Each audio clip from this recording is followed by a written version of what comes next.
Hey everyone, Ross McCorkle here with another episode of the Depot 180. The Steelers have signed a couple of running backs over the last week. Jonathan Ward, who was at the rookie minicamp as a veteran exception a couple weeks ago, signed with the team at the top of this week.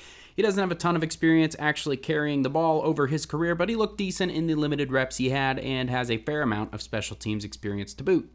I posted a film room breaking down some of his tape, both as a running back and a special teamer, so be sure to check that out on the site. They also signed Perine, who is the cousin of Miles Jack and Samaje Perine.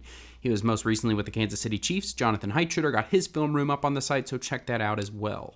There will be a bit of a competition for the running back 4 spot, but these are necessary players to carry into training camp. Maybe only 3 running backs make the roster, and those would presumably be Najee Harris, Jaylen Warren, and Cordero Patterson.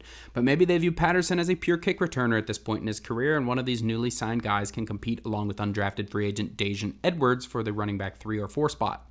Special teams abilities will obviously be a big factor in determining that competition.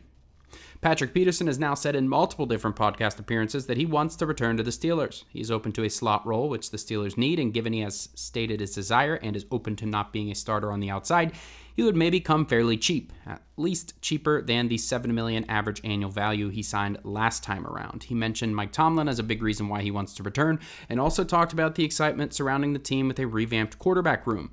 He has a little FOMO, and that probably means good things for the Steelers that a player of his caliber is excited about the team.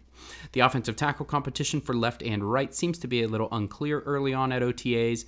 It has just been 3 practices so far, but Broderick Jones has aligned on both sides, left and right, and Dan Moore Jr. has been primarily on the left, where he's most comfortable. Jones said he's open to playing wherever, he just wants to start.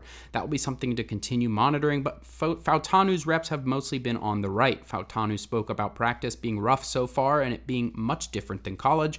The level of competition is getting to him a little early on, but that is to be expected. Nothing to worry about at this point.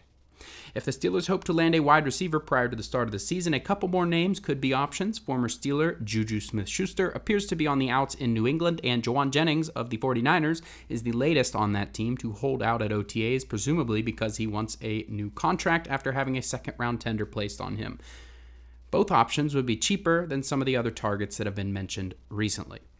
Let me know how you enjoyed the video on Twitter at Ross_McCorkle, and as always, visit SteelersDepot.com for your latest and greatest Steelers breaking news and analysis.